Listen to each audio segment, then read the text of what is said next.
You know, in the world of finance, you've got your icons, and then you've got your titans. Today, we're talking about the original titan, the SPDR S&P 500 ETF. But let's be real, you know it as SPY. Now, this isn't just another ticker symbol. It's the OG, the blueprint that the entire ETF industry was built on. It is a true cornerstone of the global market. So let's get right into it. But first, you know the drill. This explainer is just for educational and informational purposes. It is absolutely not financial advice, so please always do your own homework. So, just how big is SPY? Well, get this. It is the most traded security on the entire planet. That's by what they call notional dollar volume, which is really just a fancy way of saying the total value of all the shares that change hands. Launched way back in 1993, it was America's very first exchange-traded fund. It literally redefined the game for generations of investors. All right, so in this first section, let's really try to wrap our heads around the sheer size and history of this financial behemoth. First up, let's talk about assets under management. We're looking at around $693 billion inside of SPY. I mean, to put that number into perspective, that's bigger than the entire economy of many countries. It's just a truly mind-boggling amount of capital. But here's the number that really tells the story.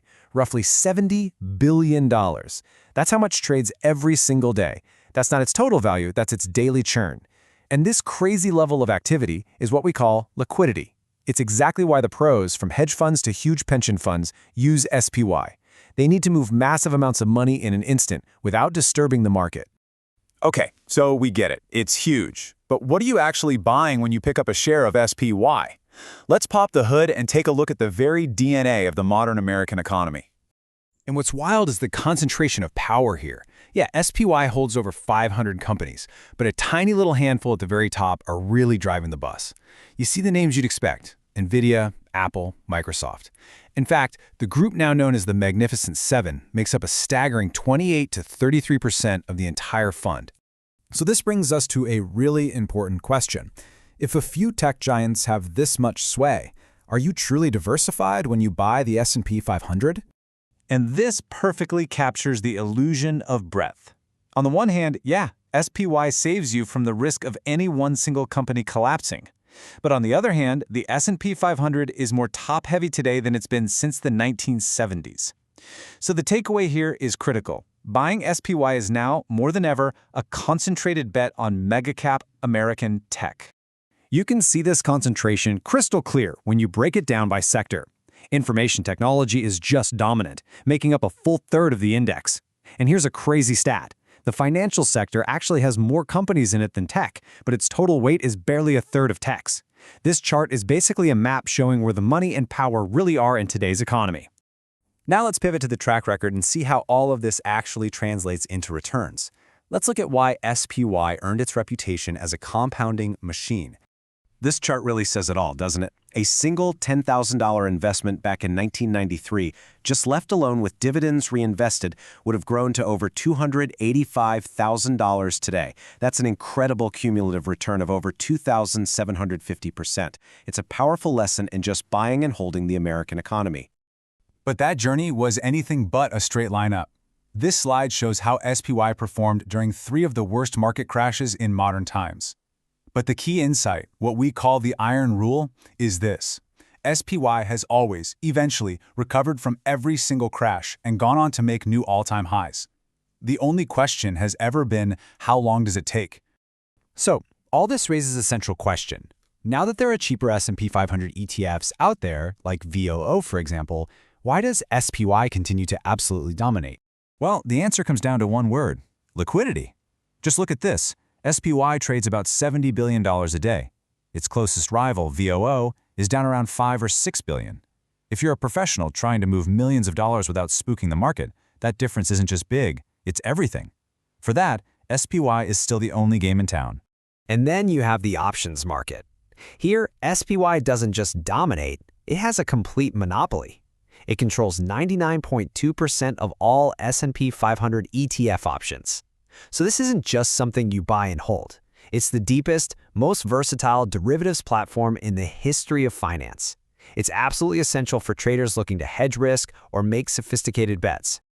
But SPY isn't perfect. It has a hidden flaw that comes from its age. See, it was created as something called a unit investment trust, which is an older legal structure. The key thing you need to know is this. When companies pay dividends, SPY can't reinvest that cash right away. It has to just hold it. This creates what's known as cash drag, a slight disadvantage that can add up over long periods compared to newer ETFs. And this structural difference leads us straight into the big showdown. For your portfolio, should you choose the original king, SPY, or the modern, cheaper alternative, VOO? This table breaks it down perfectly. For long-term buy-and-hold investors, VOO is pretty much the clear winner because of its lower cost and more modern structure. But for anyone trading actively or using options, SPY is still the undisputed champ because of its massive volume. So the bottom line is this: the right choice totally depends on your strategy. VOO is for building wealth slowly, SPY is for making moves.